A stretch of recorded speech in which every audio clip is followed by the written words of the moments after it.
रोहन एक multinational company में काम करता था। वही एक लड़की थी मीनल, जो उसके पिछले 2 साल से गर्लफ्रेंड थी। वो दोनों एक दूसरे के साथ बहुत खुश थे।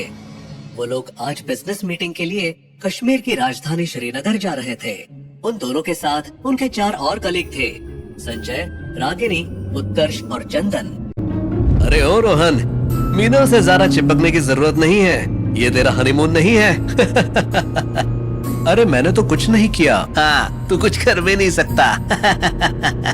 सभी लोग रोहन पर हंसने लगे और मीनल भी मुस्कुरा रही थी। रोहन को ये देखकर बुरा लगा। वो लोग तो उसे हमेशा ही बुली करते थे, लेकिन मीनल के मुस्कुराहट ने उसका दिल तोड़ दिया। तभी रोहन के कान में कुछ आकर लगा और वो झिझक गया। रागिनी ने उसके कान में अपने दुपट्टे का कोना लगाया था। मत करो यार। यार मीनल, तेरा बॉयफ्रेंड तो बड़ा बोरिंग है। रास्ते में सब मस्ती करते हुए जा रहे थे। तभी अचानक उनकी गाड़ी के सामने एक टूटा हुआ पुल नजर आया। अरे यार, ये क्या मुसीबत है। अब आगे कैसे जाएंगे? अब क्या करें? हमें तो श्रीनगर पहुंचना है। उसका यही एक रास्ता है। नहीं, दूसरा रास्ता जरूर होगा। वो लोग उतरकर इधर उधर देखते हैं तो उन्हें एक बोर्ड दिखता है जिस पर लिखा होता है श्रीनगर का रास्ता। ये पढ़कर वो लोग उस रास्ते पर जाने के लिए तैयार हो जाते हैं। लेकिन रोहन उस तरफ देखता है तो उसे बहुत अजीब सा लगता है, जैसे कोई उसे देख रहा हो। कोई ऐसा जिसे वो खुद तो नहीं देख सकता, लेकिन वो जो भी है उसे घूर रहा था। नहीं, इस रास्ते पर जाना सही नहीं है। चलो वापस चलो। तुझे अपनी जॉब प्यारी नहीं है तो यही रुका रहे। हम लोग तो जा रहे हैं। वो सब लोग कार में बैठते हैं और संजय कार स्टार्ट करता है। हार मानकर रोहन भी उसमें बैठ ही जाता है। अरे रोहन भाई, एंजॉय कर ले। क्यों मुंह लटकाए बैठा है?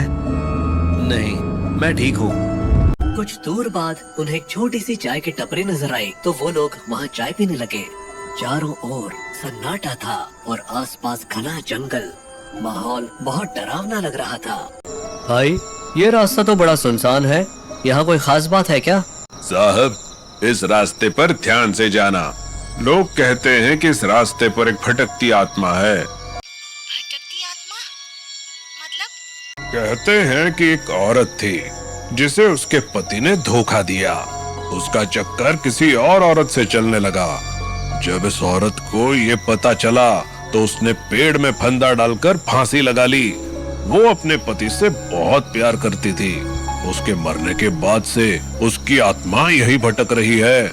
लोग कहते हैं कि वो बहुत खतरनाक है। अरे भाई, इतनी ही परेशानी थी तो हमारे पास आ जाती, हम अच्छे से संभाल लेते। हाँ, सही कहा। उसके पति ने धोखा दिया तो क्या हुआ, हम तो है ना। बाकी लोग भी हंसने लगे, लेकिन रोहन ने गहरी सांस लेते हुए कहा, मुझे उसका दर्द समझ आता है। कोई धोखा दे तो कैसे लगता है ये मुझे अच्छे से पता है। रोहन की ऐसी बात सुनकर सब हंसने लगे। चाय की टपरी पर कुछ देर रुकने के बाद वो लोग फिर से अपनी गाड़ी में बैठकर आगे बढ़ गए। रास्ता अब और भी ज्यादा डरावना और पतला हो गया था। कुछ ही दूर जाने के बाद अचानक गाड़ी बंद हो गई। संजय ने गाड़ी से उतर कर देखा और कहा, अरे यार, गाड़ी तो गर्म हो गई है। इसे ठंडा करने के लिए पानी चाहिए। चंदन, जा जरा पानी लेकर आ। भाई, जंगल में पानी कहाँ से मिलेगा? कहीं तो ढूंढ। अकेले मत जाना, रोहन को साथ ले जा। चल रोहन, पानी ढूंढते हैं। दोनों जंगल की ओर चलती है, लेकिन उन्हें पता था कि इस घने और डरावने जंगल में पानी मिलना मुश्किल है। वो जैसे जैसे आगे बढ़े, चारों तरफ का माहौल और अजीब होता गया। हवा में एक ठंडक और अजीब सी गंध फैल गई थी। तभी अचानक उनके सामने वही चुड़ैल आ गई जिसके बारे में चाय वाला बता रहा था। उसकी आंखें लाल, बाल बिखरे हुए और चेहरा बेहद डरावना था। उसे देखते ही चंदन के होश उड़ गए और वो बिना एक पल गंवाए पीछे की ओर भाग निकला। पर रोहन इतनी जल्दी संभल नहीं पाया। डर के मारे उसके पैर लड़खड़ा गए और वो जमीन पर गिर पड़ा। चुड़ैल की डरावनी छाया उसके ऊपर मंडराने लगी। उधर चंदन भागता हुआ वापस गाड़ी के पास पहुंचा। रोहन को चुड़ैल ने मार दिया। रोहन को चुड़ैल ने मार दिया। सभी लोग चंदन की हालत देखकर डर गए। वो कुछ समझ पाते उससे पहले ही रोहन सही सलामत चलता हुआ उनके पास वापस आ गया।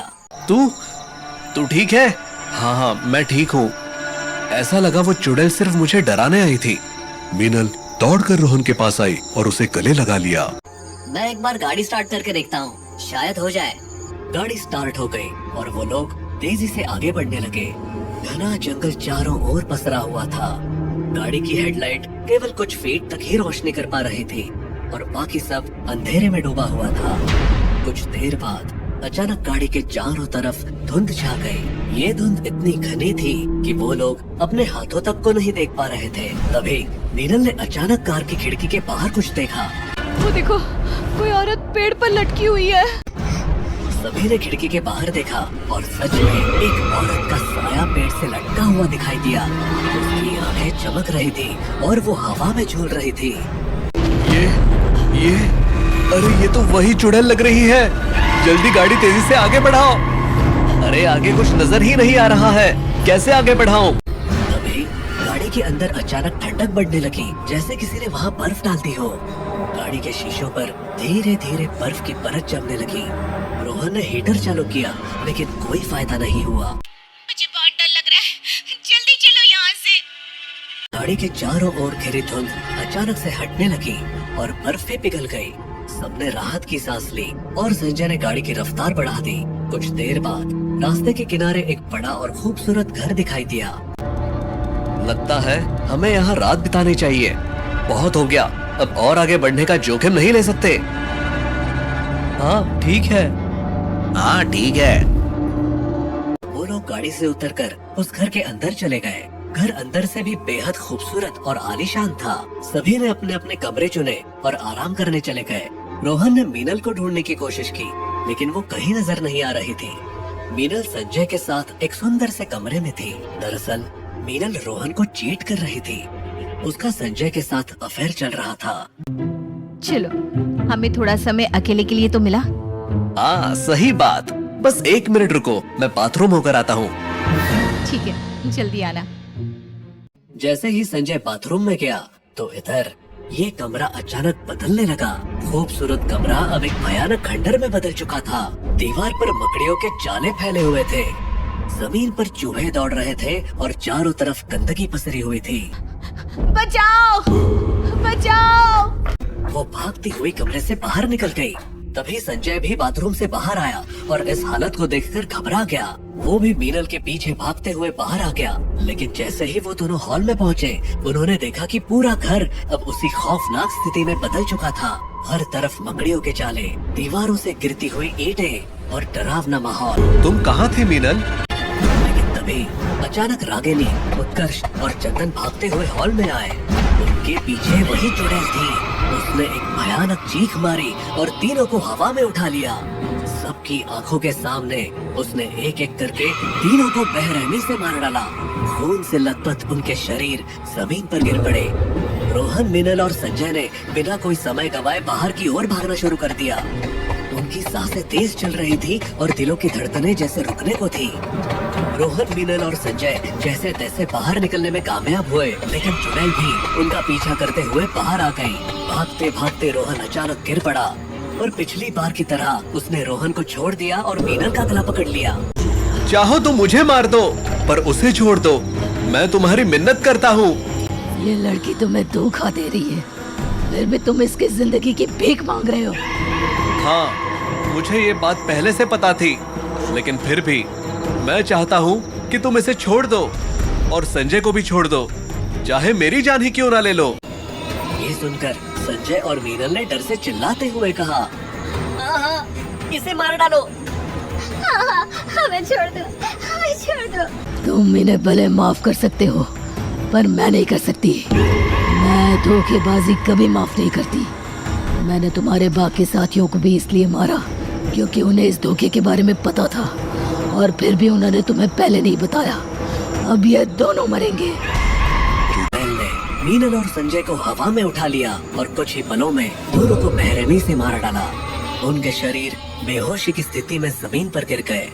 रोहन सदमे में था, पर तभी उसे चाय वाले की बात याद आई कि चुड़ैल के गले में एक मंगलसूत्र है, जिसे अगर कोई निकाल दे तो उसे मुक्ति मिल सकती है।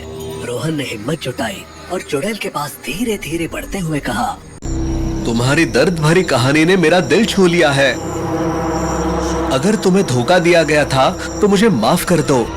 मैं तुम्हारा दर्द समझता हूँ। चुड़ैल रोहन की तरफ घूरती रही।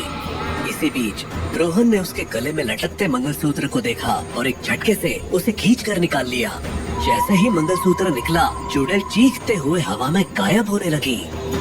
तुम्हारा दर्द मैं समझता हूँ, लेकिन बदले का रास्ता सही नहीं है। अब तुम मुक्त हो जाओ। चुड़ैल ने एक अंतिम नजर रोहन पर डाली और फिर हवा में खुलकर गायब हो गई। उस पल में रोहन ने एक गहरी सांस ली। उसकी आंखों में आंसू थे